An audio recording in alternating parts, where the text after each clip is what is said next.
Super. Donc, c'est ça, je suis heureux d'être parmi vous et de pouvoir vous partager la parole de Dieu aujourd'hui. Pour ceux qui ne me connaissent pas, je m'appelle Jérémy et je suis breton et j'habite au Québec depuis 7 ans. Et je suis marié depuis 15 ans cette année. Et j'ai une petite fille de 12 ans, donc qui va avoir 13 ans cet été. Et on sert le Seigneur avec mon épouse depuis déjà pas mal d'années, en fait depuis qu'on s'est mariés, un peu avant même, à travers le ministère Enseigne-moi et à travers aussi le ministère que Dieu nous a confié personnellement, individuellement, le ministère de la parole. Et pendant plusieurs années, j'ai été investi dans l'administration, la gestion d'enseigne-moi.com. Et jusqu'à il y a quelques mois où Dieu m'a relâché à temps plein dans le ministère de la parole. Donc ça m'a permis de me dédier à la parole de Dieu, à la prédication, à l'enseignement et à la rédaction aussi de livres. J'en ai d'ailleurs plusieurs avec moi aujourd'hui. Voilà un peu pour les présentations. Aujourd'hui, je vais donc vous partager un message sur l'ordre divin. Tout à l'heure, il y a eu une parole par rapport à la guérison divine. Et personne n'aime être malade. Je pense que personne parmi vous n'aime ça, être malade. Et la maladie, en fait, c'est quand un organe ne fonctionne pas comme il devrait fonctionner. À partir du moment où un organe ne fonctionne pas comme il le devrait, eh ben, on tombe malade. Et ça pose problème, ça fait mal, ça provoque des douleurs, etc. Et dans l'Église de Dieu, la Bible dit que Dieu nous a placés les uns et les autres comme il l'a voulu. Alors, on a tous des appels différents, et quand on fonctionne dans notre rôle et dans nos fonctions, dans nos positions, c'est vraiment là qu'on voit la bénédiction de Dieu sur nous. Quand chacun est à sa place, et c'est pour ça c'est tellement important de découvrir quel est l'appel de Dieu pour nous personnellement, parce que lorsque nous sommes dans notre appel, c'est vraiment là que nous sommes épanouis. Dieu est un Dieu d'ordre, et juste là sur ma chaise, je lisais un verset. Il est écrit « Si l'esprit de celui qui domine s'élève contre toi, ne quitte pas ta place, parce que le calme évite de grands péchés. Il est un malheur que j'ai vu sous le soleil, comme une inadvertance échappée à celui qui gouverne. La sottise a été placée au poste très élevé, et des riches sont assis dans l'abaissement. J'ai vu des esclaves sur des chevaux, et des princes marcher à pied comme des esclaves. » Et un autre verset, « Je dis, observe l'ordre du roi, et cela à cause du serment de Dieu. Ne te presse pas de t'éloigner de sa présence, et ne persiste pas dans une mauvaise cause, car il fait tout ce qui lui plaît. Quelle qu'elle soit, la parole du roi fait autorité. Qui donc lui diras-tu? Que fais-tu » Aujourd'hui, je voudrais vous dire premièrement que Dieu est un Dieu d'ordre. Dieu est un Dieu vraiment d'abondance, il veut le meilleur pour nous. C'est vraiment son cœur et un Dieu plein d'amour. Mais dans cet amour et dans cette abondance, dans cette générosité, c'est un Dieu aussi qui impose des limites. Ce sont des limites de protection. Nous pouvons aimer nos enfants, mais on leur impose des limites. Parfois, ils n'aiment pas ça. Et en grandissant, les limites peuvent s'élargir parfois.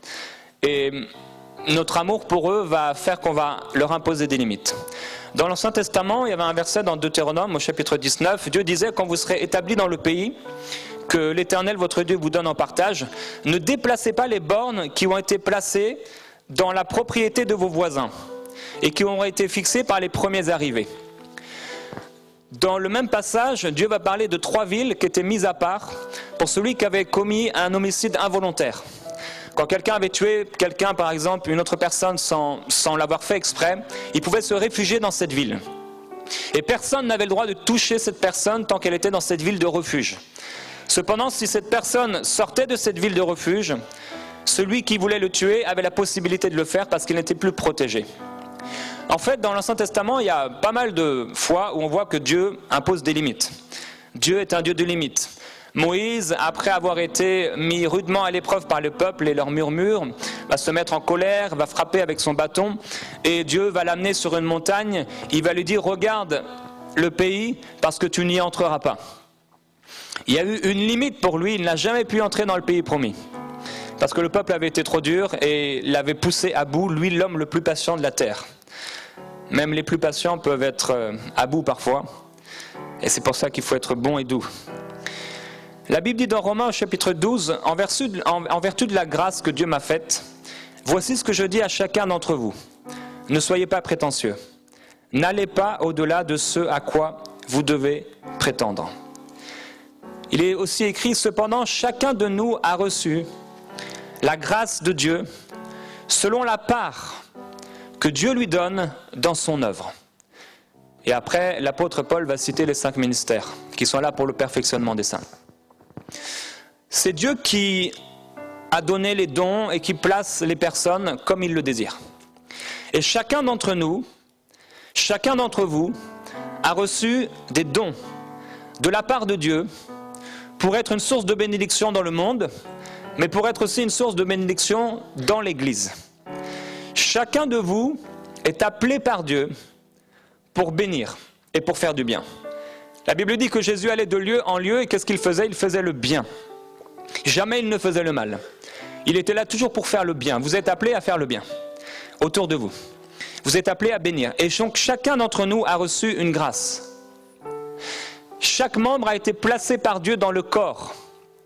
Et quand un membre ne fonctionne pas comme il faut, ça crée des problèmes dans tout le corps. Quand un membre n'est pas à sa place et qu'il veut prendre une autre place, ça crée aussi des problèmes. Imaginez vos oreilles à la place de vos yeux, ce serait un problème. Vous verriez que sur les côtés. Ce serait dangereux de conduire. Vous devriez conduire comme ça. Dans 1 Samuel au chapitre 10, on voit que le roi Saül, il venait de recevoir l'investiture donc royale.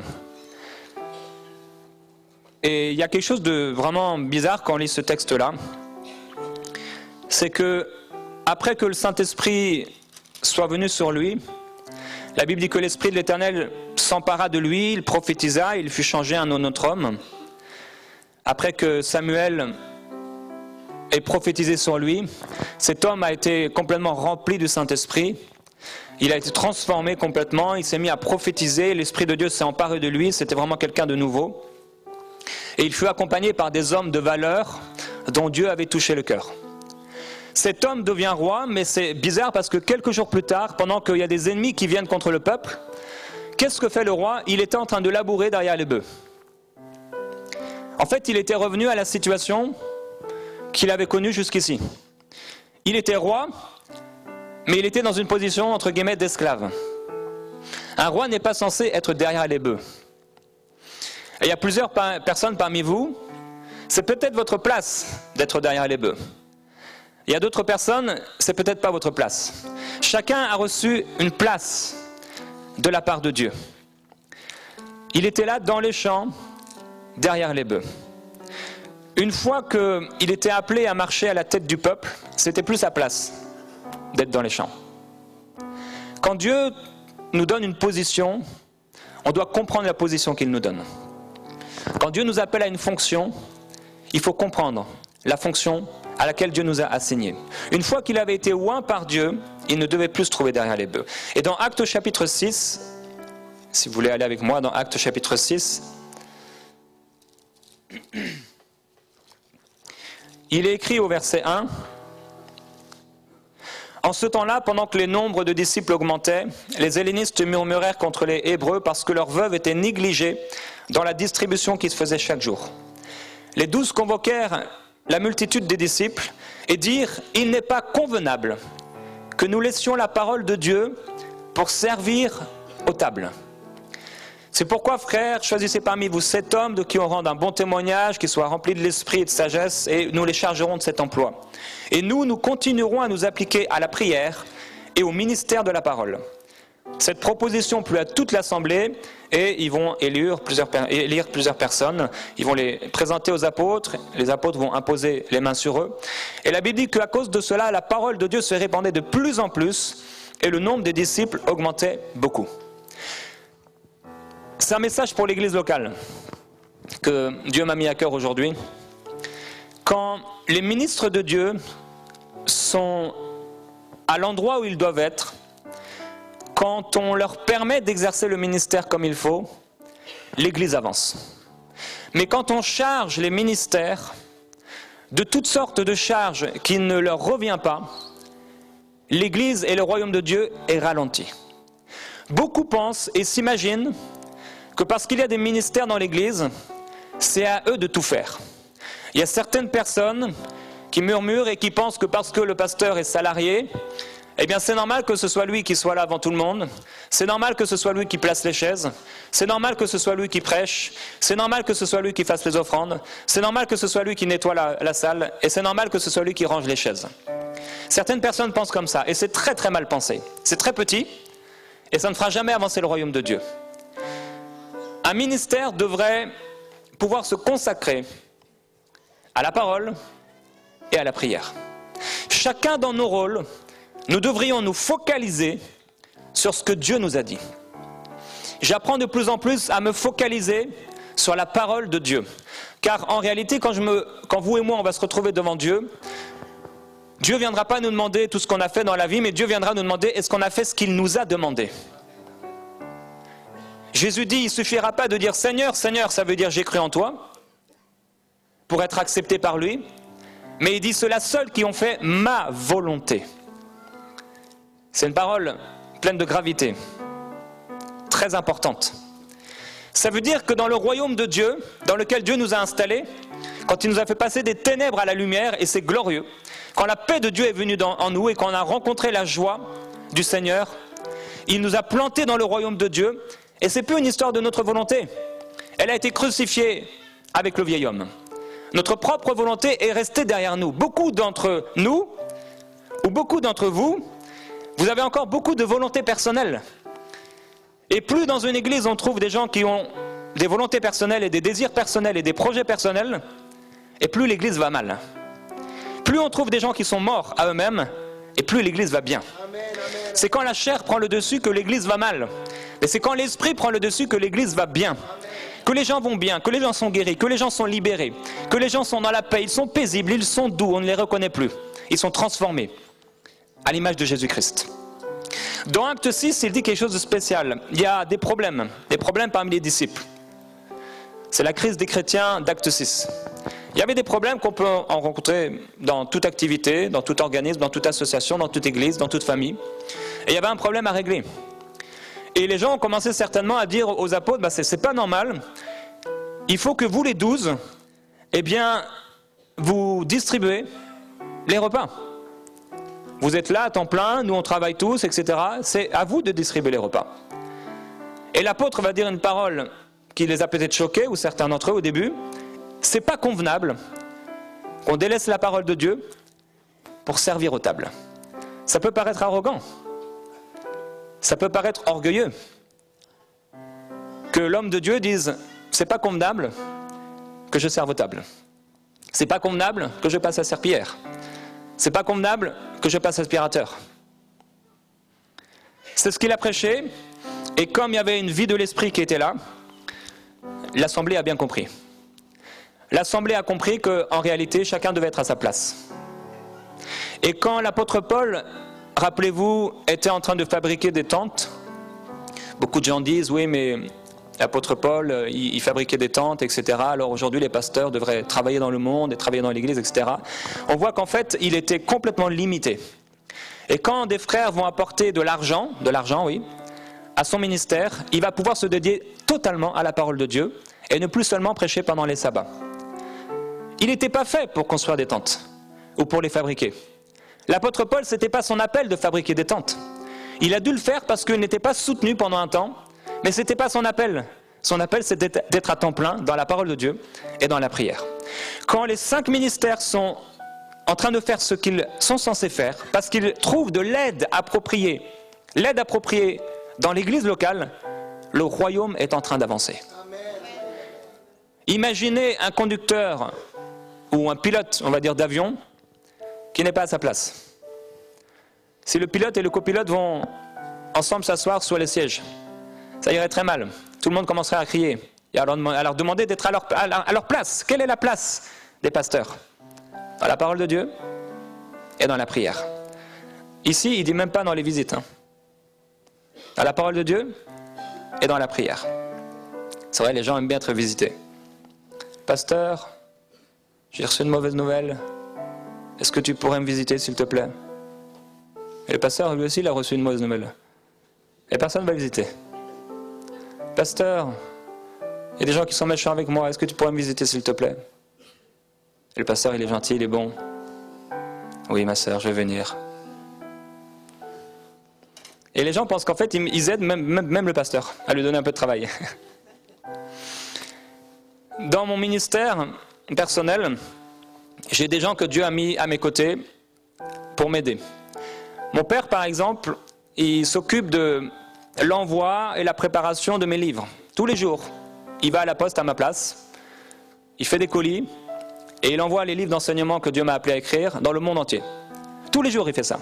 Si je devais le faire, je perdrais déjà 2 heures par jour.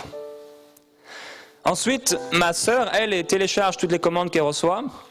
Elle répond aux mails des personnes qui les commandent et les inscrit dans un document. C'est encore au moins une demi-heure. Ensuite, j'ai 3 personnes qui corrigent mes livres, qui sont là et qui n'ont rien demandé. Et qui font ça pour m'aider. C'est normal, dans mon premier livre, j'avais à peu près 1000 fautes. Bon, il faisait à peu près 2400 pages en équivalent. J'ai une autre personne qui fait le montage de mes émissions Go. Je vais dans les rues avec des caméras, j'annonce l'évangile aux gens pour encourager l'église à faire de même, la même chose. Et j'ai une personne qui fait les montages à ma place. J'ai aussi 2 personnes qui traduisent mes vidéos en anglais et en espagnol, José et Esther. J'ai une autre personne qui met ces traductions dans un logiciel vidéo pour qu'il y ait une armée d'évangélistes qui se lève un peu partout. Et j'ai encore une autre personne qui coordonne cette petite équipe. Et j'ai d'autres personnes qui m'aident ici et là. En fait, si j'étais tout seul à faire ça, et au début je le faisais tout seul, je pouvais plus prier, je pouvais plus passer du temps dans la parole de Dieu. J'ai eu besoin d'aide. Chacun, quand on remplit notre fonction, qu'on découvre ce que le Seigneur veut pour nous, on est épanoui. L'épanouissement vient de l'accomplissement de la volonté de Dieu. L'épanouissement dans la vie et la joie dans la vie, bon, ça vient de notre salut, c'est vrai, mais l'épanouissement ne vient pas parce qu'on a de l'argent, ou parce qu'on est marié, ou parce qu'on a une belle maison. L'épanouissement vient parce qu'on est en train de remplir exactement le rôle et la fonction que le Seigneur nous a donnée. Alors, on doit prier, Seigneur, aide-nous à être focalisés. Aide-nous à faire exactement ce pourquoi tu nous as créés. Alors, certains disent, oui, mais il faut être serviteur, et c'est les serviteurs de Dieu, alors ils devraient normalement servir les autres. Mais servir les autres, être serviteur, c'est servir dans le champ que Dieu nous a confié. Avec un cœur entier, serviable, soumis et obéissant. Être serviteur, c'est pas forcément être derrière la serpillière. Si tu es appelé à l'être, tu es serviteur. Si tu le fais avec un bon cœur, tu es serviteur. Mais tu es peut-être pas appelé à être derrière la serpillière. Tu es peut-être appelé à être dans un bureau. Tu es peut-être appelé à faire du pain. On a tous des appels et des fonctions différentes. Et j'ai vraiment senti dans mon esprit ce week-end que vous devez aider vos pasteurs. Dieu est en train de faire quelque chose dans cette région, dans cette église, et ce serait se mentir que de ne pas voir ça. Qu'il y a une activité de l'esprit, il y a une manifestation de l'esprit. Le royaume est en train d'avancer. Je ne sais pas si vous le voyez, mais moi je le vois. Et c'est une véritable grâce. Et plus le royaume avance, et plus on se retrouve comme dans Acte 6, avec des possibilités de problèmes, la création de nouveaux besoins. Et il va falloir que vous puissiez remplir votre rôle et découvrir là où Dieu vous veut. Paul dit, il y a un seul corps, il y a un seul esprit. Et on a tous été appelés à une seule espérance. Il y a un seul baptême, un seul Père. Et il dit, cependant, chacun de nous a reçu la grâce selon la part que le Christ lui donne dans son œuvre. Donc oui, il y a un seul Dieu, il y a un seul baptême, il y a un seul Père, etc. Oui, mais cependant, chacun de nous a une fonction différente à jouer dans le corps. C'est tellement important d'être focalisé. Vraiment, moi je remercie le Seigneur pour les gens que Dieu a mis à mes côtés et qui m'aident à me focaliser sur ce que Dieu m'a dit.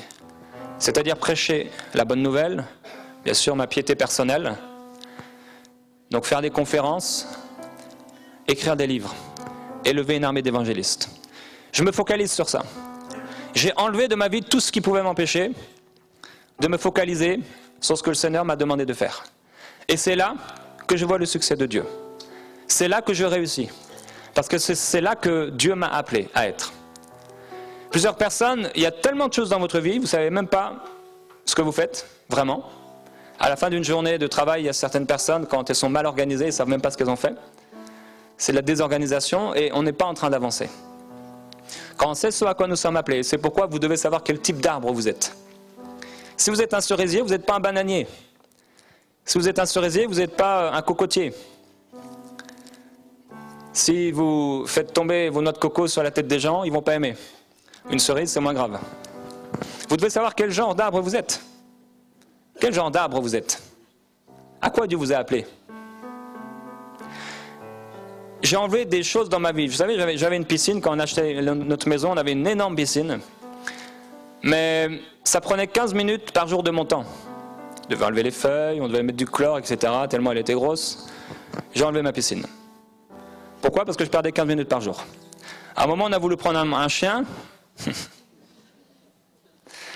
Et ce chien me faisait perdre du temps. Vous savez, il était tout bébé, alors il faisait ses trucs partout, là.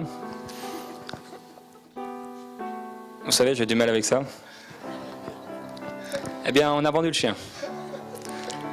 On arrivait à un moment avec ma femme où on était tellement impliqués dans le ministère, c'était difficile de faire le ménage. Et là, les gens commencent à se dire, mais attends, mais moi aussi, c'est difficile pour moi de faire le ménage. Eh bien, je vais te donner la solution. On s'est pris une femme de ménage. Sinon, le samedi matin, c'était notre seule journée en famille. On était en train de faire le ménage, etc. Et notre fille, elle ne pouvait pas profiter de ses parents pendant ce temps-là. Alors, 4 heures par semaine, on a une femme de ménage maintenant. Et gloire à Dieu pour ça. Ma femme est tellement heureuse. Elle est bénie. Vous voudriez ça, madame, hein? Écoutez bien, vous les maris. Vous voulez faire un beau cadeau à votre femme? Bon, c'est bien, une petite fleur, c'est bien, mais 4 heures de ménage par semaine, c'est encore mieux. Ça, c'est un beau cadeau. Elle vous remerciera. Il y a des choses qui prennent du temps dans notre vie et qui nous empêchent de servir le Seigneur. On devrait être focalisé pour le Seigneur. Il y a des gens, ils font 4 heures de musculation par jour, mais ils disent ne pas avoir le temps pour aller à l'église. Il y a des personnes qui ont toutes sortes d'activités de loisirs, mais quand c'est la réunion de prière, on ne les voit pas parce qu'ils disent ne pas avoir le temps. En réalité, on a tous le temps. Et on vit tous dans les mêmes réalités physiques. On a tous 24 heures par jour. Maintenant, ça va être d'être organisé et d'être à la place où Dieu nous veut. En fait, Dieu veut se servir de vous et il a fait de nous ses serviteurs. Il veut qu'on puisse le servir et qu'on puisse le servir de tout notre cœur. Et contrairement à ce que beaucoup pensent, servir aux tables, c'est pas être un chrétien de second rang. Servir aux tables, c'est une bénédiction. Si c'est là où Dieu te veut. Et peut-être ça durera une saison.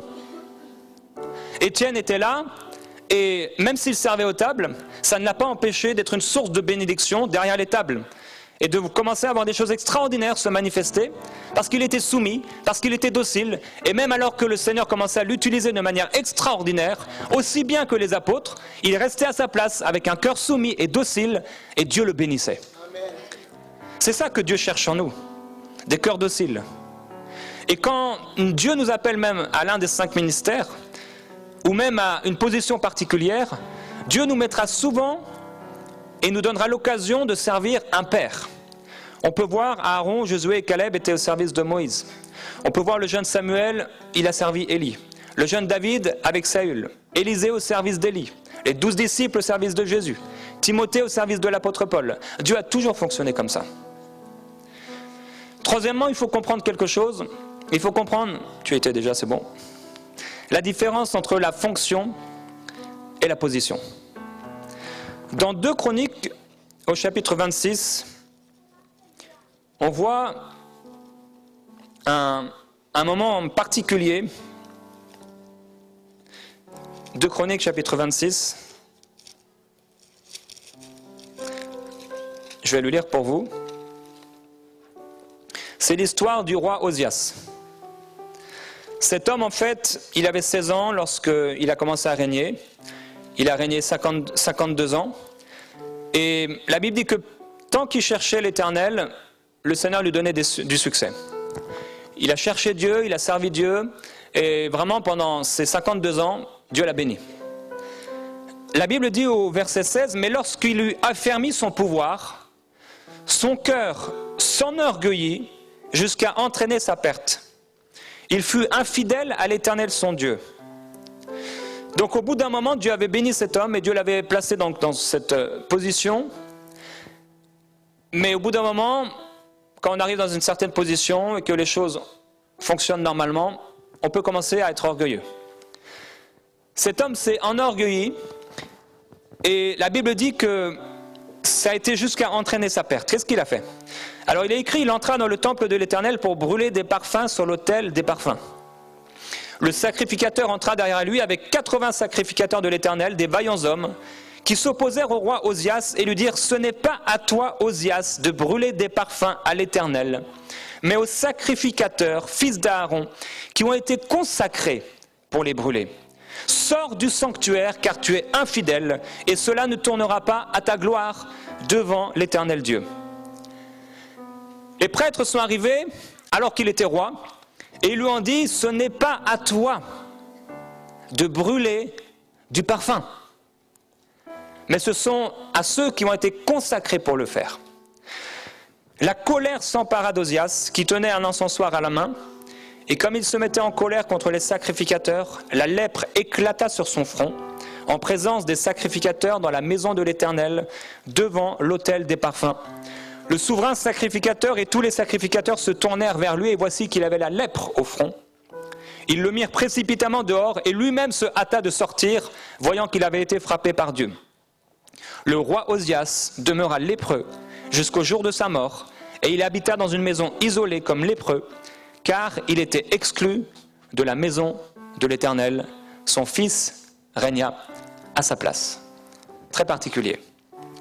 Comment un homme a pu servir Dieu toute sa vie, mais arrivé à un âge assez avancé,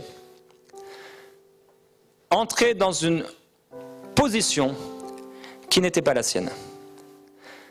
C'est important quand on est dans l'église et quand on est de nouveau, on arrive dans une assemblée, de comprendre la différence entre la fonction et la position.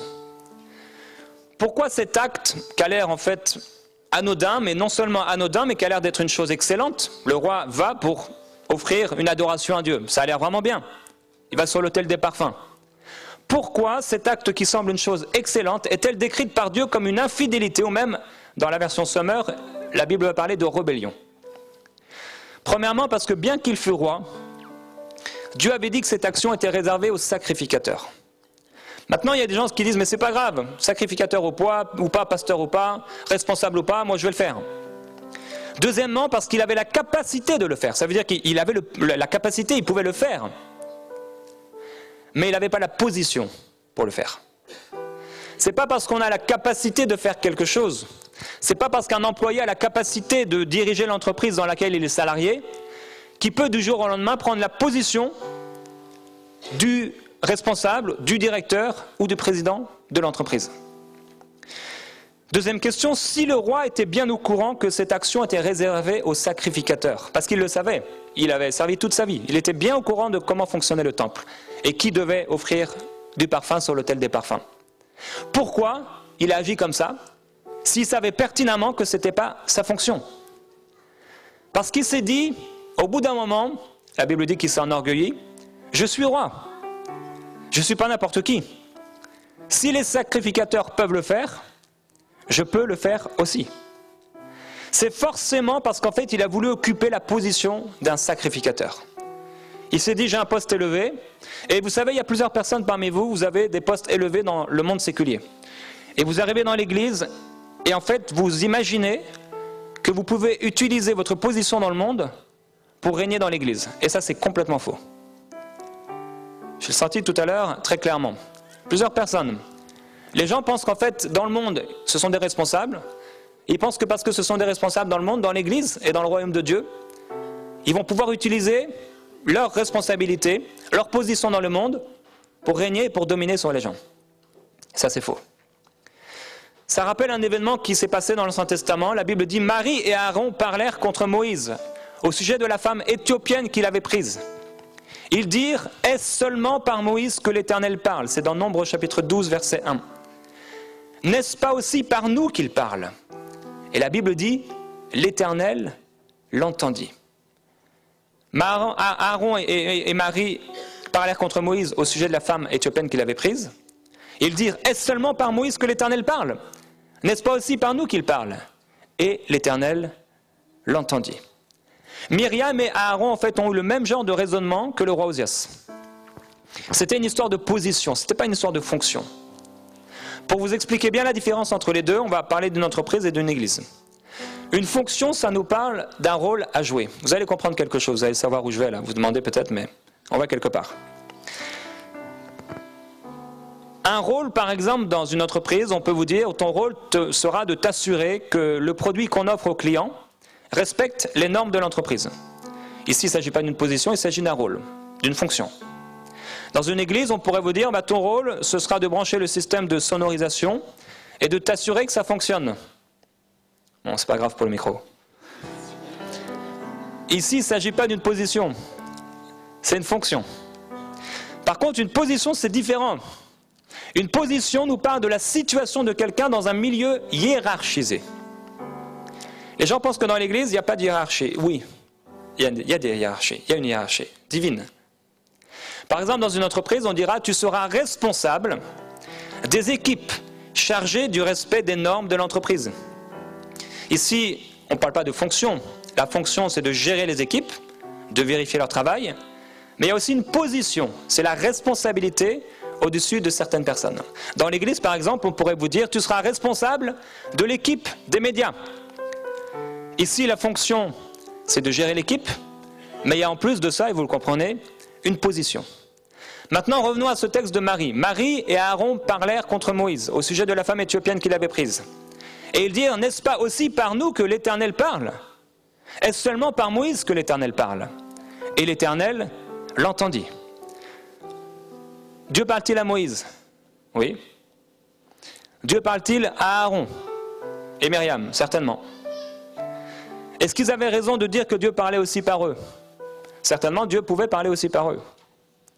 Mais le problème, ce n'était pas dans la fonction d'entendre Dieu et de parler à la place de Dieu. Le problème était dans la position dans laquelle Aaron et Myriam ont voulu se mettre à ce moment-là. C'est-à-dire au même niveau que Moïse. Osias, c'était un problème de position. Il a voulu être dans un département, dans une position qui n'était pas la sienne. Quand chacun des organes est à sa place, tout va bien. Mais quand le foie commence à ne pas fonctionner, quand le cœur commence à ne pas fonctionner, s'il veut se déplacer, tout va mal. Si les veines commencent à se boucher, tout le corps va mal. Chacun doit être à sa place. Quatrièmement, c'est Dieu qui établit les positions et qui donne l'autorité. On a vu hier soir, pour ceux qui étaient là, dans Romains au chapitre 13, que tout homme soit soumise aux autorités supérieures, car il n'y a pas d'autorité qui vienne de Dieu, et celles qui existent ont été mises en place par Dieu. C'est pourquoi celui qui s'oppose à l'autorité que Dieu a donnée lutte contre une disposition établie par Dieu. Et ceux qui sont engagés dans une telle lutte recevront le châtiment qu'ils se seront attirés. Les systèmes d'autorité ont été mis en place par Dieu. Comme je l'ai dit hier, ce n'est pas Dieu qui a placé chaque personne dans sa position dans le monde. Mais Dieu a établi les systèmes d'autorité, de justice et de protection pour l'homme. Dieu a établi dans l'Église des positions d'autorité pour l'avancement du royaume de Dieu et pour la protection. Dans Exode chapitre 4, il est écrit au verset 13, Moïse dit, « Ah Seigneur, envoie quelqu'un d'autre que moi. » Alors la colère de l'Éternel s'enflamma contre Moïse, et il dit, « N'y a-t-il pas ton frère Aaron, le Lévite? Je sais qu'il parlera facilement lui. » Donc, Dieu vient auprès de Moïse, vous vous souvenez, Dieu vient l'appeler, et Moïse, il est en train de résister à l'autorité de Dieu, et Dieu se fâche contre lui. Et il dit, bon, je sais que ton frère lui parlera. Il parlera facilement. Aaron, Dieu l'établit ici dans une fonction, le fait de parler. Il dit, le voici même qui vient à ta rencontre, quand il te verra, il se réjouira dans son cœur, tu lui parleras, et tu mettras les paroles dans sa bouche, et moi je serai avec ta bouche, et je serai avec sa bouche, et je vous enseignerai ce que vous devrez faire. C'est lui qui parlera pour toi au peuple. Il te servira de bouche, donc là il est dans une position, et tu tiendras pour lui la place de Dieu. On parle encore de position. Prends ce bâton dans ta main. Le bâton, c'est un symbole de position spirituelle, d'autorité spirituelle. Et c'est avec lui que tu accompliras les signes. Ici, on parle de fonction. Il y a une différence entre la fonction et la position. Ici, Aaron, on comprend que celui qui était au-dessus de lui, c'était Moïse. Aaron avait une autorité déléguée qui venait bien sûr de Dieu, mais qui avait été donnée de Dieu à Moïse et de Moïse à Aaron. C'est-à-dire que Aaron était sous la responsabilité de Moïse. Et qu'Aaron ne pouvait pas prendre la place de Moïse, mais qu'il était en réalité la bouche de Moïse, et que Dieu mettait les paroles dans la bouche de Moïse, parfois dans sa bouche à lui, et Moïse transmettait ces paroles à Aaron. Ça me rappelle dans Enseigne-moi, qui aujourd'hui porte des fruits dans le monde entier. C'est un appel que mon meilleur ami, Michael Lebeau, a reçu, il y a bien des années maintenant. C'est à lui que Dieu a parlé. Et pendant toutes ces années, j'ai respecté son autorité, et j'ai été pour lui souvent la bouche de Michael auprès des pasteurs pour parler d'Enseigne-moi. J'étais dans une autorité déléguée. Quand vous fonctionnez dans l'église locale, dans une autorité, sachez que c'est une autorité déléguée. Une autorité déléguée de ceux qui ont été placés à la tête de l'église. On a reçu en tant que fondateur d'Enseigne-moi, cofondateur, une certaine autorité, mais on n'est pas l'autorité. Dans mon église locale, c'est différent. Dans mon église locale, on est une équipe ministérielle, on est 5 à servir le Seigneur à temps plein, pas seulement dans l'église locale, mais d'une manière générale. Et dans l'église locale, c'est pas moi qui ai commencé l'église. Même si j'y suis arrivé quelques mois après que l'église fonctionne, c'est Dieu qui a parlé à mon pasteur, Joël, de créer cette église, de commencer cette église. Ça veut dire que même quand je me tiens derrière le pupitre, en train de prêcher, je suis en train de fonctionner sous une autorité déléguée, même si j'ai moi-même mon propre ministère. Ici, je suis en train de prêcher, mais je fonctionne sous une autorité déléguée. Ça veut dire que je ne suis pas là en train de faire ce que je veux. Même si on m'a donné toute la liberté, je suis sous une autorité déléguée en ce moment. À la fois de Dieu, bien sûr, mais à la fois des ministères qui sont présents ici. Par contre, maintenant, quand je suis dans mon propre ministère, je ne suis plus dans une autorité qui a été déléguée. Mon autorité, c'est directement Dieu qui m'a parlé. C'est lui qui m'a dit de lever une armée d'évangélistes. C'est lui qui m'a dit d'écrire mes livres. C'est lui qui me dit d'aller ici et là. Et dans ce cas-là, je suis directement sous l'autorité divine. Quand je suis à ma place, tout va bien. Si j'essaie de sortir de ma place, tout va mal. Maintenant, revenons à Osias. Osias a voulu tenir la position du sacrificateur. Il était pourtant roi. Il avait le même prénom que le sacrificateur d'ailleurs. Et Aaron était de la même famille que Moïse. Mais Osias n'avait pas reçu l'autorité pour offrir le parfum dans le temple de Dieu. En réalité, quand on parle de position, on parle d'autorité. Osias n'avait pas l'autorité d'agir comme il l'a fait. Et en fait, il est possible qu'il aurait pu sortir du temple quand il a offert ses parfums, que les prêtres sont venus lui dire que ce n'était pas à lui de le faire. S'il s'était soumis, il aurait pu certainement partir du temple en demandant pardon et partir rapidement. Mais il s'est mis en colère. Regardez, la lèpre ne l'a pas touché quand il a offert le parfum. Pourtant, c'était interdit. Dieu ne l'a pas jugé au moment où il a pris la position ou qu'il est entré dans cette fonction d'offrir du parfum. Quand est-ce que Dieu l'a frappé? Quand il s'est mis en colère contre l'autorité. Dieu ne l'a pas frappé quand il était dans la fonction d'offrir des parfums, même si c'était interdit par Dieu lui-même. Dieu ne l'a pas frappé quand l'autorité est venue pour dire au roi que ce qu'il faisait n'était pas bien. Dieu l'a frappé quand il s'est rebellé contre l'autorité, parce qu'il y avait de l'orgueil dans son cœur.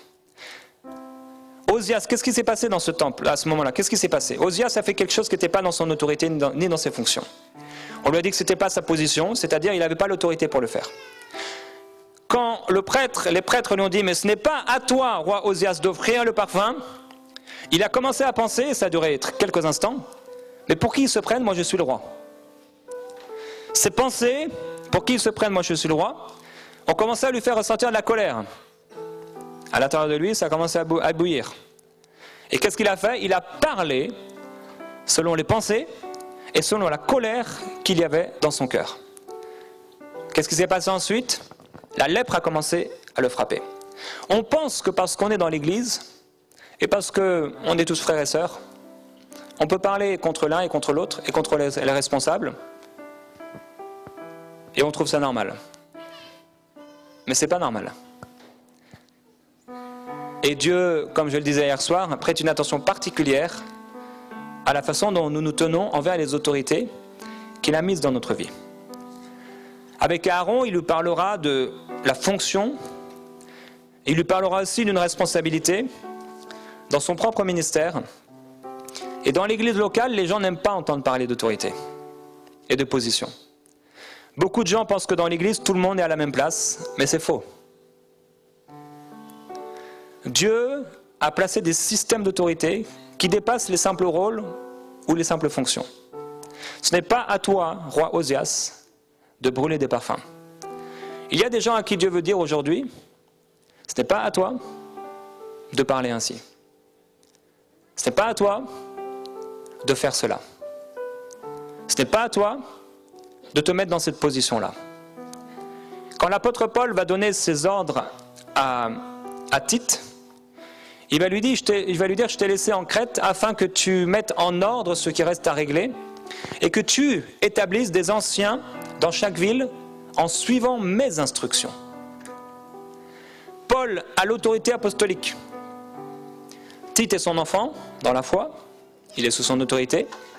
L'apôtre Paul va déléguer à Tite une autorité pour mettre en place dans les églises locales les ordres de l'apôtre Paul sur des anciens.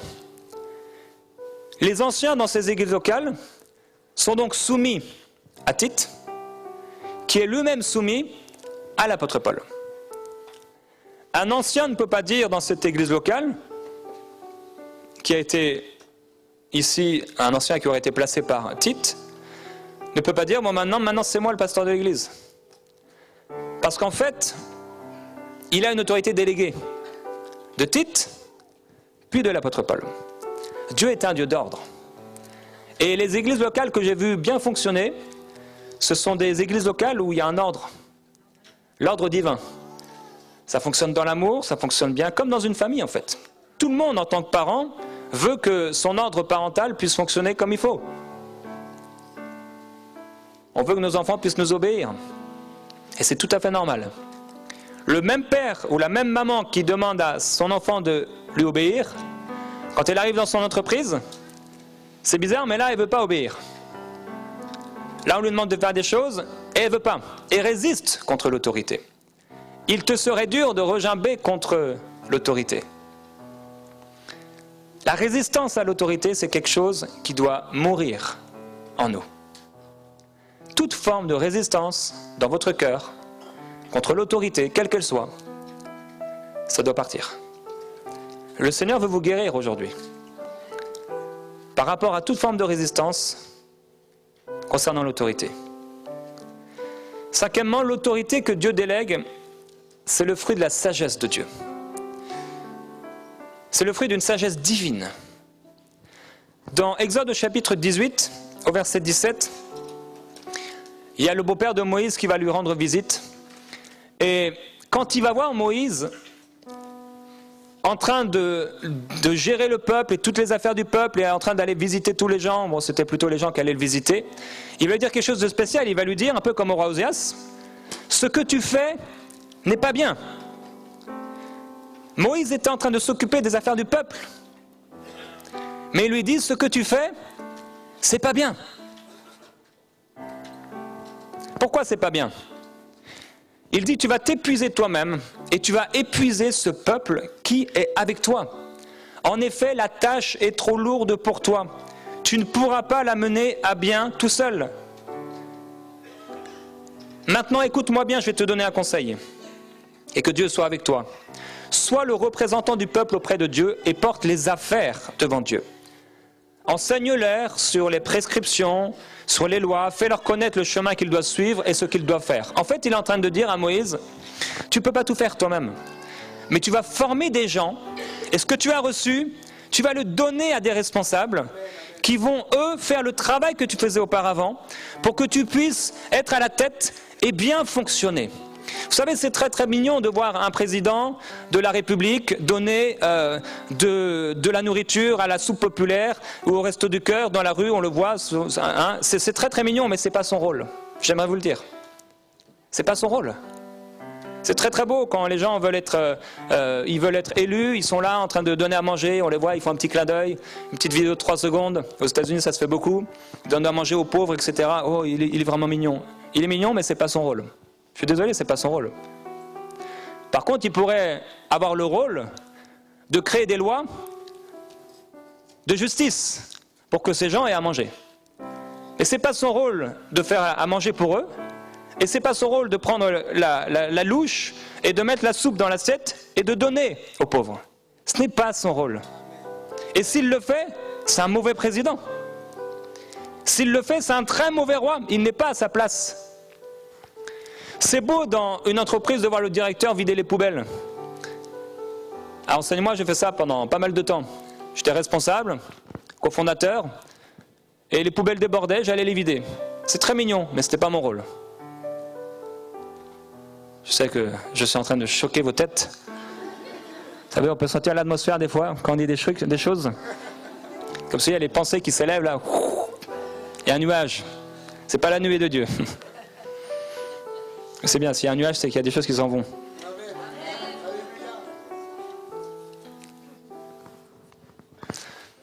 Ici, j'ai été là pendant 2 jours et demi. Bon, j'étais content, c'est le pasteur Stéphane qui venait me chercher. J'étais content, mais j'ai dit, ce serait bien que ce soit quelqu'un d'autre qui vienne me chercher. Alors la prochaine fois, quand je viens, je veux pas que ce soit lui qui vienne me chercher. Aujourd'hui, c'était toi, gloire à Dieu. Ni son papa. Mais parce qu'il y a quelqu'un à qui Dieu a parlé, il est en train de parler maintenant à quelqu'un, et de mettre dans le cœur de quelqu'un cette responsabilité. Maintenant, si Dieu met dans ton cœur ça, tu vas aller voir l'un des pasteurs, et tu vas dire, j'ai à cœur, si je peux être utile vraiment, j'aimerais bien quand vous recevez des invités, aller les chercher, pour vous faire gagner du temps et que vous puissiez vous concentrer sur les réunions. Les choses vont mieux fonctionner. Gloire à Dieu pour les gens qui sont dans leur fonction et dans leur place. Si maintenant je me mets au piano à la place de la sœur, vous allez me dire de partir. Au bout d'un moment, parce que bon, peut-être je vais réussir à faire 2-3 notes. Si à chaque fois qu'il faut montrer une image, je suis obligé de descendre ici, de faire le tour, aller appuyer sur le bouton, puis revenir ici, on va perdre du temps. Si de temps en temps, quand le micro ne marche pas, je dois aller au son, avec les 2 frères là, ça va être embêtant. Si quelqu'un arrive et que je dois aller le placer, en fait on comprend les choses. Mais des fois on a du mal à les accepter. Il dit, tu vas choisir parmi tout le peuple des hommes capables, au verset 21, qui craignent Dieu, parce qu'on cherche Dieu. La crainte de Dieu. C'est tellement important la crainte de Dieu. On ne fait pas n'importe quoi avec Dieu. On ne fait pas n'importe quoi dans l'église. On craint Dieu. On a une révérence pour Dieu. Ce n'est pas la peur de Dieu du tout. On a une révérence. C'est la sainteté. À partir du moment où l'église s'assemble dans un lieu, ce lieu devient un lieu de sainteté. On ne fait pas n'importe quoi. C'est pourquoi il y a des prophéties au milieu de nous. Pourquoi l'Esprit de Dieu agit et guérit au milieu de nous. Parce que tout à coup, ça devient un lieu de sainteté.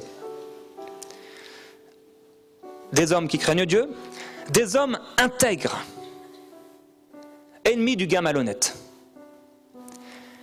Vous voulez servir dans l'église? Vous devez être capable, ça veut dire travailler dans la capacité que Dieu vous a donnée, craindre Dieu, être intègre. On ne va pas mettre un voleur aux offrandes. Jésus nous a montré que ce n'était pas bon. Et au début, si on ne le sait pas et qu'on le découvre, ben on va faire en sorte de le déplacer et qu'il puisse se repentir. Et le Seigneur lui donnera la grâce de se repentir. Établis-les sur eux comme chefs de 1000, de 100, de 50 et de 10. Ce sont eux qui jugeront le peuple de manière permanente. Ils porteront devant toi les affaires importantes et ils jugeront eux-mêmes les petites causes. Allège ta charge et qu'ils la portent avec toi. Si tu fais cela et que Dieu te l'ordonne, tu pourras tenir bon. Et tout ce peuple parviendra à destination en paix. Moïse, il a fait quelque chose d'intelligent. Il a écouté son beau-père et il fit tout ce qu'il avait dit. Moïse choisit parmi tout Israël des hommes capables, les établit sur des chefs du peuple, chefs de 1000, de 100, de 50 et de 10. Ils jugeaient le peuple de manière permanente. Ils portaient devant Moïse les affaires difficiles et jugeaient eux-mêmes toutes les petites causes. Je suis désolé, madame, mais si tu as reçu une mauvaise nouvelle, c'est pas au pasteur de te visiter. Sérieusement. Si tu as cassé tes lunettes, c'est pas au pasteur de venir prier pour toi pour que tu puisses avoir rapidement de nouvelles lunettes. C'est mignon comme ça. C'est sympa. Mais c'est pas son rôle. Imaginez à l'époque, la femme vient auprès de Moïse, le grand leader Moïse, le plus grand leader de l'Ancien Testament, l'un des plus grands leaders de l'Ancien Testament. Moïse, oui, on m'a volé mon vase. Est-ce que tu pourrais faire quelque chose? C'est pas à Moïse de s'occuper du vase de la petite dame qui a été volé. Il y en a qui ne sont pas d'accord? Qui n'est pas d'accord? Venez sur le devant. Pour mieux écouter. Alors, Dieu l'a établi dans une position. C'est pas qu'il est orgueilleux. C'est Dieu qui l'a placé là. C'est pas mieux d'être là. C'est juste Dieu qui l'a placé là. Il n'a rien demandé. Il n'est pas là par sa propre volonté. Dans le monde, ça fonctionne comme ça. Les gens s'écrasent les uns et les autres. Jésus l'a dit. Vous connaissez les chefs des peuples, ils tyrannisent les gens.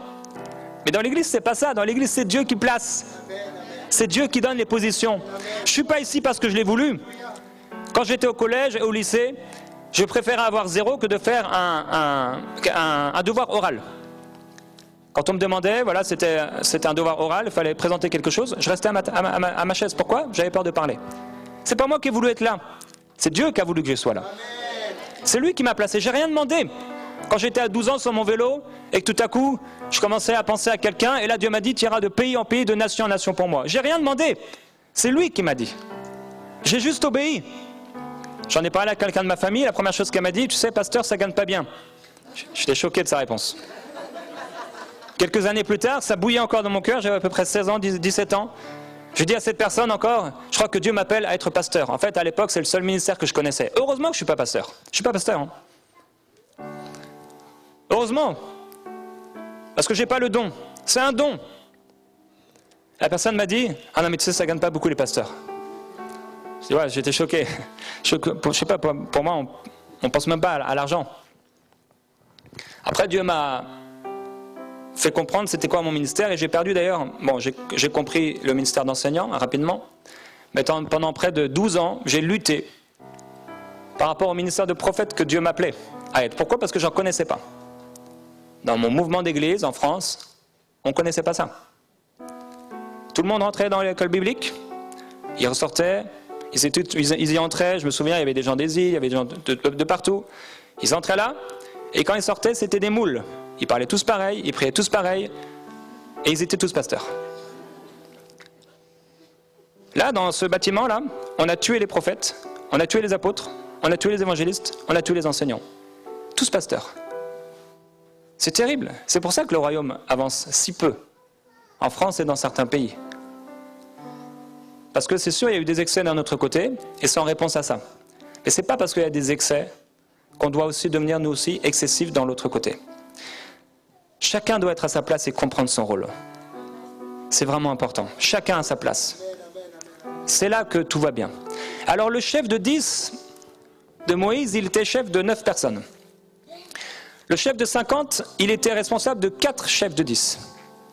Vous voyez, tu peux repenser au chef de 10 ? Le chef de 10, il était là, il était chef sur 10 personnes. Le chef de 50, il avait sous lui 4 chefs qui étaient eux-mêmes chefs de 10. Le chef de 100, il était responsable d'un chef de 50, qui était responsable lui-même de 4 chefs de 10, qui étaient eux-mêmes responsables de 9 personnes chacun. Après, il y avait le chef de 1000. Le chef de 1000, il était responsable de 9 chefs de 100, qui étaient eux-mêmes responsables d'un chef de 50, qui était responsable de 4 chefs de 10, qui étaient chacun responsable de 9 personnes.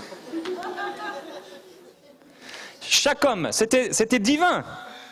Chaque homme était sous la responsabilité d'un responsable. On pense que les grandes entreprises ont créé les choses par elles-mêmes. Non, non, c'était dans la Bible. Amen. Chaque personne n'avait qu'un seul responsable au-dessus de lui. Même ici. Ils n'avaient qu'un seul responsable. Parce qu'en fait, quand ils étaient chefs de 10, tout à coup, et qu'ils arrivaient dans un chef de 50, il y avait à nouveau un responsable. Ils étaient toujours responsables, mais de leur groupe à eux. Le groupe de 50, il y avait un responsable. Le groupe de 100, un seul responsable. Chacun était à sa place. Et quand tout est à sa place, tout va bien.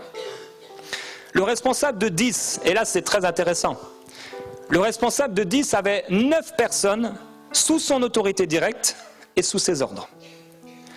Le responsable de 50, il avait 49 personnes sous son autorité, mais seulement 4 responsables sous ses ordres. Le chef ou le responsable de 100, il avait 99 personnes sous son autorité, mais en réalité seulement un responsable sous ses ordres. Ça veut dire que si j'avais été chef ici de ce groupe ici, qui est là, on peut imaginer qu'il y a 99 personnes, il y avait un seul responsable. Si parmi les 99, la maman là-bas avec son enfant, non mais elle n'a rien fait de mal, ne la regardez pas, si elle avait un problème, est-ce qu'elle irait me parler à moi? Non. Pourquoi? Parce que ça, c'est du désordre. Elle irait parler à son chef de 10. Si son chef de 10 ne réussissait pas à trouver de solution, il allait parler à son propre chef, qui était un chef de 50. Si le chef de 50 ne trouvait toujours pas de solution, ils allaient en parler au chef de 100. Là, il viendrait me voir. Et ce n'est pas la dame. La dame, je ne la verrai peut-être jamais. Je verrai le chef de 50. Je ne verrai même pas le chef de 10. Je verrai une personne. En fait, je verrai le chef oui, je suis le chef de 100. Je verrai le chef de 50. Maintenant, si la petite dame avec son enfant, à qui on a volé son biberon, elle veut aller voir le chef de 1000, pasteur d'une grande église de 1000 personnes. J'étais là à l'église dans la Réunion et j'avais mon biberon et je venais de l'acheter et on m'a volé le biberon. Ça s'appelle du désordre. Cette dame, elle devait tout simplement voir son chef de 10. Parce que pourquoi? C'était dans sa responsabilité. Elle ne pouvait pas outrepasser l'autorité. Imaginez là, le petit monsieur ici, là, allez voir le grand Moïse. Il a d'autres choses à faire. C'est pas qu'il est orgueilleux. C'est qu'il doit faire son travail. C'est qu'il doit s'adonner à la prière et à la prédication de la parole de Dieu. Chacun à sa place. Et quand tout est à sa place, tout va bien. Tout fonctionne bien. Sixièmement, chercher ou désirer outrepasser l'autorité reflète un cœur orgueilleux. À un moment, il y a des gens qui vont se rassembler contre Moïse et Aaron et ils leur disent, dans Nombre chapitre 16, « En voilà, c'est assez. En effet, tous les membres de l'assemblée sont saints et l'Éternel est au milieu d'eux. Pourquoi vous élevez-vous au-dessus de l'assemblée de l'Éternel » Ça, c'est ce qu'on entend dans pas mal d'églises. Pour que vous prenez, vous les pasteurs, on est tous saints, on est tous pareils, et même Dieu est présent au milieu de nous. Même moi je prophétise, même moi je guéris des malades. Moïse va leur dire, il vous a fait approcher de lui, toi et tous tes frères, les descendants de Lévi, c'était 250 personnes là, à s'être liguées contre Moïse. Et vous voulez encore remplir la fonction de prêtre. C'est à cause de cela que toi et toute ta bande, vous vous liguez contre l'Éternel. Moïse a la compréhension du système divin. Quand on vient contre lui, en fait, il réalise que ce n'est pas contre lui, c'est contre Dieu. Quand on vient contre un pasteur ou contre un responsable qui a une autorité déléguée, on vient contre Dieu en fait. En effet, qui est Aaron pour que vous murmuriez contre lui? Qu'est-ce qui s'est passé de ces 250 personnes? La terre s'est ouverte pour la première fois dans l'histoire de l'humanité. Elle a englouti ces personnes et elle s'est refermée. La terre qui s'ouvre, ça s'est déjà arrivé, mais qu'elle se referme, ça n'arrive pas. Ils avaient reçu des responsabilités et ces responsabilités ne suffisaient pas. Ils voulaient une position supérieure. Les responsables et les gens dans une certaine position sont eux aussi sujets à ce péché. Revenons un peu à Osias, à Aaron et Myriam. On va voir ce qui les a animés, ce qui les a poussés à agir. Concernant Aaron et Myriam, la Bible dit que Moïse était un homme très humble, plus humble que n'importe quel homme à la surface de la terre. Et juste après, il est parlé de Aaron et Myriam qui vont murmurer contre lui. Ça veut dire qu'en réalité, ce qui les a poussés à agir ainsi, c'était l'orgueil. Puisque tout de suite, on parle de l'humilité de cet homme et de l'action qui a eu lieu. C'était un problème d'orgueil. Concernant Osias, il est écrit, lorsqu'il fut devenu puissant, son cœur se gonfla d'orgueil. Pourquoi il a voulu prendre une responsabilité qui n'était pas la sienne? C'était l'orgueil. Je me suis dit, quand je méditais sur ce passage il y a quelques semaines, je me suis dit, mais si on retrouve cette situation-là à plusieurs reprises, le même genre d'action qui ont l'air de se ressembler dans l'histoire, je me suis dit, ça veut dire que ça va au-delà de l'action. Ce n'est pas juste une action isolée, indépendante, mais ça veut dire qu'il y a un esprit qui est derrière. Quand on trouve une action qui se répète dans l'histoire de l'humanité, ça veut dire que ce n'est pas juste une action isolée, c'est que c'est un esprit derrière. Quand une personne se rebelle contre l'autorité, ouvertement, c'est pas né comme ça du jour au lendemain. Quand Osias a commencé à parler contre les prêtres, c'est pas né sur le moment même, mais c'est parce qu'il y avait déjà des choses dans ses pensées et dans son cœur, qu'il avait d'ailleurs amené dans le temple en se disant, mais moi je suis roi, j'ai bien le droit d'aller offrir des parfums si je veux, c'est moi qui règne dans le pays. Il n'avait pas compris que c'est Dieu qui donne l'onction et que c'est Dieu qui donne les positions. C'est un état d'esprit qui s'est retrouvé bien avant le roi Osias, bien avant Aaron et Myriam, bien avant ces 250 personnes qui ont voulu se liguer contre Moïse. Dans Genèse au chapitre 3, on voit au verset 3 que Dieu a dit concernant l'arbre qui était au milieu du jardin, vous n'en mangerez pas et vous n'y toucherez pas, sinon vous mourrez. Mais le serpent a dit à la femme, vous ne mourrez absolument pas. Mais Dieu sait que le jour où vous en mangerez, vos yeux s'ouvriront et vous serez comme Dieu. Qu'est-ce que le diable a dit? Vous n'en mangerez pas. Si vous n'en mangez, vous ne mourrez pas. Mais Dieu avait dit, n'en mangez pas, n'y touchez pas. Qu'est-ce que le diable leur proposait? En fait, il est en train de leur dire, le jour où vous allez désobéir, le jour où vous allez dépasser votre responsabilité et l'autorité actuelle que vous avez, vos yeux vont s'ouvrir et vous serez comme Dieu. Vous aurez l'autorité de Dieu.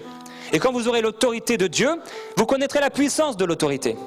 Il voulait faire passer Adam et Ève dans une autre autorité, outrepasser l'autorité qui leur avait été donnée du Père. Osias a été frappé de la lèpre et a terminé sa vie dans une maison isolée pour lépreux parce qu'il s'est ligué, il s'est rebellé contre l'autorité. Après 52 ans de service, une action de rébellion. Myriam a été frappée par la lèpre, elle a été impure, et heureusement que Moïse a prié pour elle, et elle a été mise à l'écart pendant 7 jours. Le fait de sortir des limites de notre appel, alors que de ce que Dieu nous a appelés à faire, ou de notre position, l'insoumission, la résistance à une autorité, la rébellion est une proposition satanique. Ce monde entier vit sous la rébellion. Les gens résistent aux autorités, les gens trafiquent pour payer moins d'impôts, pour ne pas payer les taxes. Au Canada, la plupart des gens, quand ils vendent une voiture d'occasion, en fait, on doit payer tout le temps des taxes, à peu près, je crois que c'est 10 ou 15% de la valeur de la voiture. Alors les gens s'arrangent toujours, et ils s'arrangent même dans les bureaux des taxes, pour dire, on va dire que je t'ai vendu la voiture $1000. La plupart des gens font ça, même dans l'église, la plupart des chrétiens le font. Les gens s'arrangent toujours, ils n'aiment pas l'autorité. Ils n'aiment pas les présidents, ils n'aiment pas les policiers, ils n'aiment pas les professeurs d'école, ils n'aiment pas les directeurs d'entreprise, ils n'aiment pas les responsables de département. En fait, tout ceci, c'est un problème d'orgueil. Les gens ont du mal avec les responsables. Le problème, ce n'est pas les responsables. Le problème, c'est le cœur, c'est ton cœur. Le problème, ce n'est pas le pasteur. Tu aurais un autre pasteur, ce serait pareil. Et c'est pourquoi il y a des chrétiens kangourous qui rebondissent d'église en église et qui transportent leurs problèmes avec eux. Parce que le problème, ce n'est pas leur pasteur. Pasteur A ou pasteur B ou pasteur Z. Le problème, c'est ce qu'ils ont dans leur cœur. C'est ça le problème. C'est pas le pasteur, c'est pas le responsable, c'est pas le directeur d'entreprise. Le problème, il se trouve à l'intérieur. Les gens regardent à l'extérieur, alors qu'en fait, Dieu dit de regarder à l'intérieur. Il faut régler les problèmes à l'intérieur. Quand à l'intérieur, c'est le désordre, à l'extérieur, c'est le désordre. Si chez vous, à la maison, dans votre bureau, c'est le désordre partout, c'est simplement le reflet de vos pensées et de votre âme. C'est pas une critique, c'est simplement une constatation de ce qui est. En fait, quand quelqu'un est désordonné à l'extérieur, ça veut dire qu'à l'intérieur, il est désordonné. C'est qu'il y a un manque d'ordre quelque part. Les gens rient souvent parce que quand ils vont chez moi, et Annabelle et riait au début quand elle m'a rencontré, j'avais dans ma chambre, tout était clic, clic, clic, clic. Dans mon bureau, tout était bien rangé. Pourquoi? Parce que là-dedans, c'est ordonné. C'est ordonné. L'ordre fait avancer les choses. Regardez toutes les armées. Il faut de l'ordre. On veut de l'ordre en fait. Chacun de nous, en fait, on cherche l'ordre. Et c'est pourquoi Dieu ordonne notre vie. Jacques va dire dans son épître, « Si vous avez dans votre cœur un zèle amer et un esprit de dispute, ne vous glorifiez pas et ne mentez pas contre la vérité. Parce que cette sagesse n'est pas celle qui vient d'en haut, mais elle est terrestre, charnelle et diabolique. » Il y a des gens qui ont un zèle amer et un esprit de dispute. Ils voient des choses qui ne vont pas dans l'église et ils se glorifient dans le sens où en fait, ils se prennent la gloire de comprendre et de mieux comprendre que les autres et ils pensent être plus sages que les autres, c'est pourquoi ils parlent. Personne ne va critiquer s'il ne pense pas avoir raison. On critique parce qu'on pense être plus sage que l'autre. Il dit cette sagesse n'est pas celle qui vient d'en haut, elle est terrestre, elle est charnelle, elle est diabolique. Parce qu'il dit, là où il y a un zèle amer et un esprit de dispute, il y a du désordre et toutes sortes de mauvaises actions. Les gens les plus rebelles que j'ai vus, c'était des gens qui avaient des péchés cachés. Les gens les plus rebelles que j'ai rencontrés, c'était des gens qui cachaient toutes sortes de désordres. Quand quelqu'un manifeste quelque chose de la rébellion, ça veut dire qu'il y a des choses qui ne sont pas très claires. Judas était le plus grand rebelle auprès des disciples. Il y avait un grand problème qu'il cachait, c'était le vol.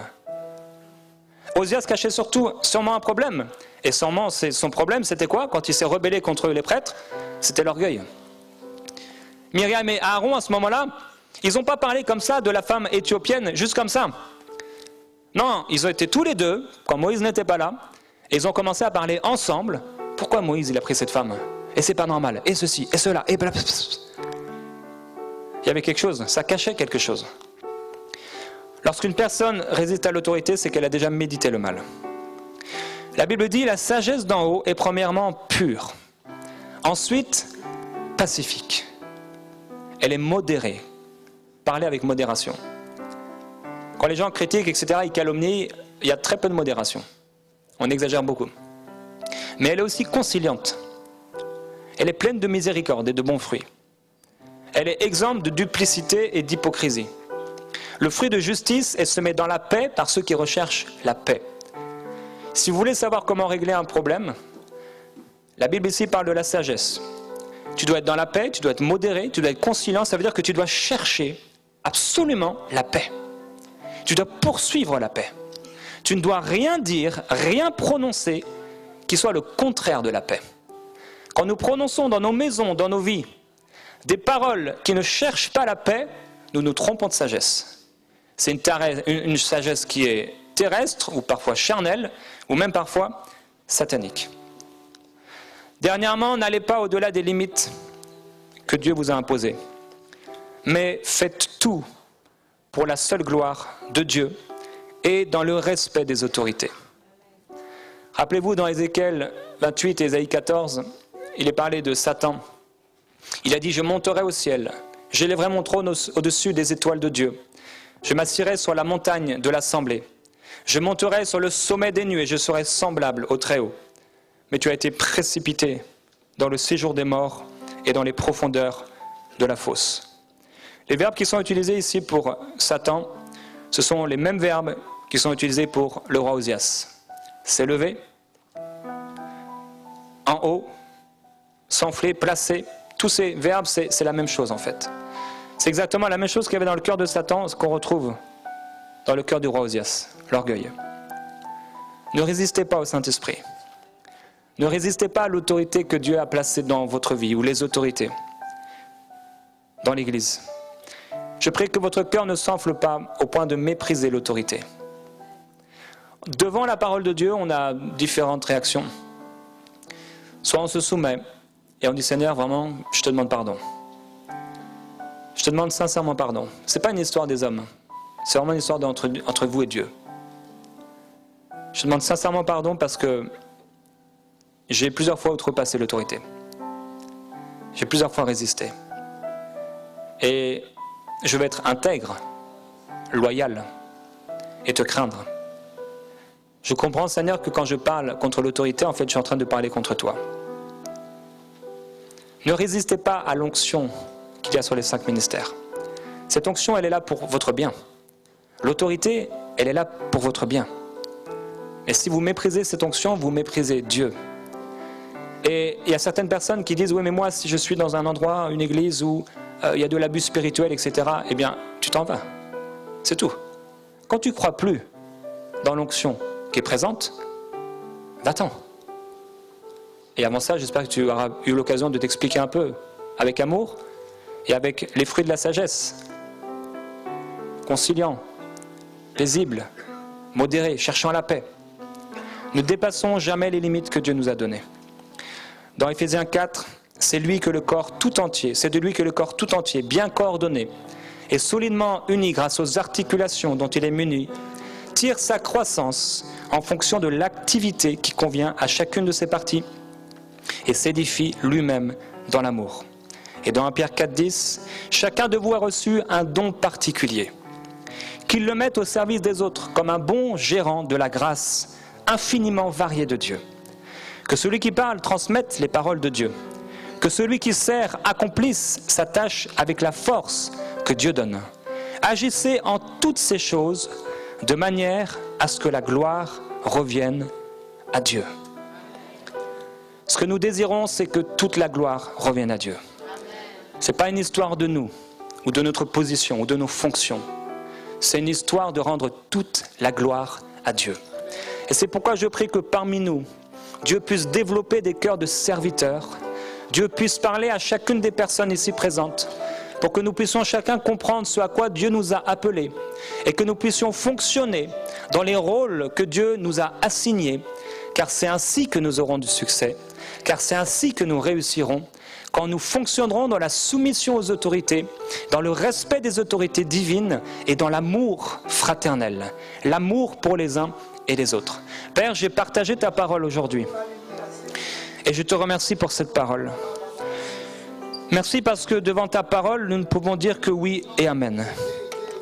Tu es un Dieu d'ordre et dans ce monde et dans cette France qui a longtemps été une France rebelle aux autorités, une France de plaintes, une France de calomnie, des régions où on ose critiquer le président ouvertement, le caricaturer, se moquer de lui, l'insulter, où on ose se moquer des policiers, du gouvernement, des juges, des pasteurs. Nous ne voulons pas être de ces personnes que la terre engloutit. Nous ne voulons pas être de ces personnes qui ne peuvent être bénies. Mais nous voulons être de ces personnes qui, comme dit ta parole, se soumettent aux autorités. Nous savons que toute personne qui est dans les autorités n'a pas forcément été appelée de toi. Mais Seigneur, si nous avons choisi cette maison spirituelle, c'est parce que nous croyons que tu nous as appelés ici dans ce lieu et nous voulons nous soumettre à cette autorité et bénéficier de toutes les grâces de cette onction. Père, je prie pour cette assemblée locale, alors qu'il y a dans ce lieu des guérisons, qu'il y a des signes et qu'il y a des conversions, alors qu'il y a un véritable mouvement du Saint-Esprit dans ce lieu qui n'est que le début de grandes choses, alors que tu vas les amener de gloire en gloire et dans un nouveau local, un nouveau bâtiment, et qui ne sera encore qu'un instant, qu'une saison. Père, je prie qu'il y ait un peuple loyal, qu'il y ait un peuple intègre, car c'est ainsi qu'ils auront du succès. Et c'est ainsi, en regardant ses frères et ses sœurs, que le monde verra, par leur amour, qu'ils sont tes disciples. Père, je prie que personne ne suive la voie d'Ozias, qui a terminé sa vie seul. Ta parole déclare que celui qui s'isole, il ne cherche que son intérêt. Nous ne voulons pas nous isoler dans nos maisons pour parler en mal de nos autorités. Mais nous voulons au contraire, Seigneur, bénir la maison dans laquelle tu nous as placés. Nous voulons bénir nos parents, nous voulons bénir les systèmes d'autorité et les autorités que tu as mises dans nos vies. Glorieux Jésus-Christ, je te remercie. Et Père, je te demande maintenant par ton esprit de venir travailler dans les cœurs avec ta parole.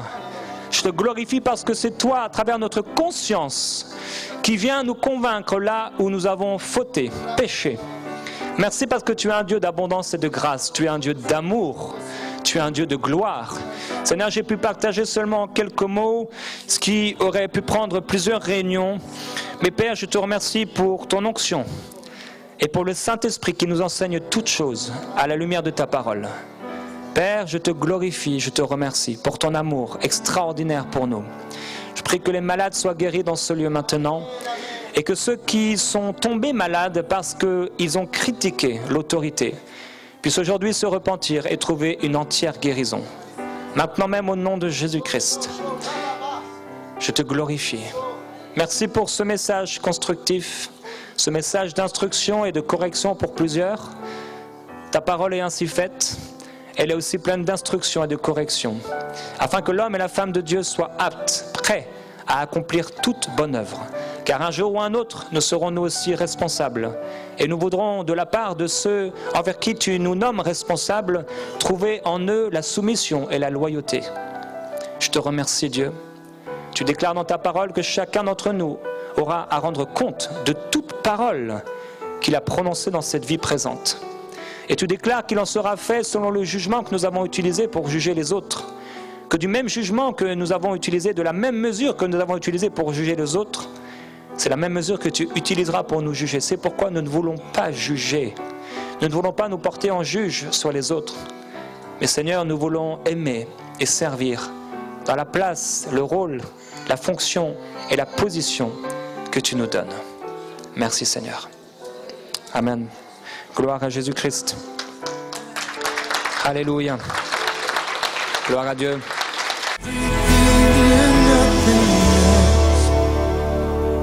My best, my heart, you deserve my